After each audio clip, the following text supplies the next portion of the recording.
آپ کسی بھی دارالفتا چلے جائیں، ہفتے کی بنیاد پر سینکڑوں خطوط ہیں جو خواتین نہیں مرد حضرات لکھتے ہیں اور پوچھتے ہیں کہ ہماری بیوی کو کسی اور کے ساتھ محبت ہو گئی ہے، وہ مجھ سے طلاق مانگ رہی ہے، میرے چھوٹے چھوٹے بچے یا بچہ بھی ہے، بتائیں کیا کروں۔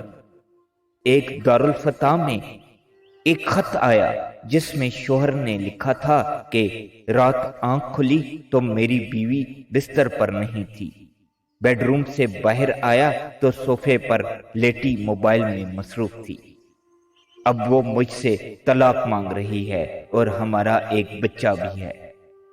نبی مہربان صلی اللہ علیہ وآلہ وسلم نے فرمایا، اللہ تعالیٰ کو جائز کاموں میں سے سب سے زیادہ ناپسندیدہ طلاق ہے۔ ایک عالم دین نے کیا خوب فرمایا تھا، یہ قوم اسلام پر مرنے کے لیے تیار ہے لیکن اسلام پر جینے کے لیے تیار نہیں ہے۔ آپ قرآن کا مطالعہ کریں، سورۃ البقرہ سے لے کر والناس تک چلے جائیں، آپ کو نماز، روزہ، حج، زکوٰۃ میں سے کسی ایک فرض کی تفصیلات نہیں ملیں گی۔ آپ کو یہ تک نظر نہیں آئے گا کہ نماز کا طریقہ کیا ہے، آپ کو ان عبادات کی تسبیحات تک نہیں پتہ چل پائیں گی، لیکن نکاح، طلاق، خلا، شادی، ازواجی معاملات میں میاں بیوی کے تعلقات، گھریلو ناچاکیاں، کم یا زیادہ اختلافات کی صورت میں کرنے کے کام، آپ کو سارا کچھ اللہ تعالیٰ کی اس مقدس ترین کتاب میں مل جائے گا۔ آپ مان لیں کہ ہمارے معاشرے میں طلاق اور خلا کی سب سے بڑی وجہ عدم برداشت ہے۔ حضرت عمر رضی اللہ تعالیٰ عنہ نے فرمایا، جب دین گھر کے مرد میں آتا ہے تو گویا گھر کی دہلیز تک آتا ہے، لیکن اگر گھر کی عورت میں دین آتا ہے تو اس کی 7 نسلوں تک دین جاتا ہے۔ قربانی، اثار، احسان، درگزر، معافی، محبت اور عزت، یہ اسلام اور قرآن کی ڈکشنری میں آتے ہیں۔ کمال تو یہ ہے کہ ان جوڑوں کی طلاق زیادہ جلدی ہو جاتی ہے جو جوائنٹ فیملی میں سے نہیں رہتے۔ خواتین کی نہ ختم ہونے والی خواہشات نے بھی معاشرے کو جہنم میں تبدیل کیا ہے۔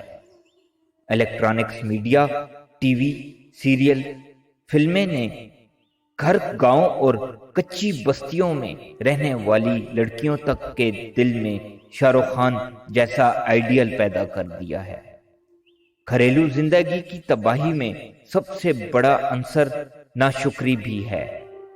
کم ہو یا زیادہ، ملے یا نہ ملے یا کبھی کم ملے، پھر بھی ہر حال میں اپنے شوہر کی شکر گزار رہیں۔ سب سے بڑی تباہی اس واٹس ایپ اور فیس بک، سوشل میڈیا نے مچائی ہے۔ پہلے لڑکیاں غصے میں ہوتی تھیں یا ناراض ہوتی تھیں تو ان کے پاس اماں، ابا اور دیگر لوگوں تک رسائی کا کوئی ذریعہ نہیں ہوتا تھا۔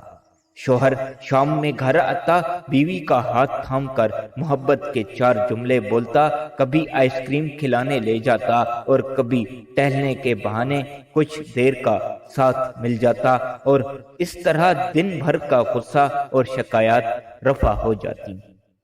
لیکن ابھی ادھر غصہ آیا نہیں اور ادھر واٹس ایپ پر سارے گھر والوں تک پہنچ گیا۔ یہاں میڈم صاحبہ کا موڈ آف ہوا اور ادھر فیس بک پر سٹیٹس اپلوڈ ہو گیا، اور اس کے بعد یہ سوشل میڈیا کا جادو وہ گل کھلاتا ہے کہ پورے کا پورا خاندان تباہ برباد ہو جاتا ہے یا نتیجہ خودکشیوں کی صورت میں نکلتا ہے۔ مائیں لڑکیوں کو سمجھائیں کہ خدارا اپنے شوہر کا مقابلہ اپنے باپوں سے نہ کریں۔ ہو سکتا ہے کہ آپ کا شوہر آپ کو وہ سب نہ دے سکے جو آپ کو باپ کے گھر میں میسر تھا، لیکن یاد رکھیں آپ کے والد کی زندگی کے 50-60 سال اس دشت کی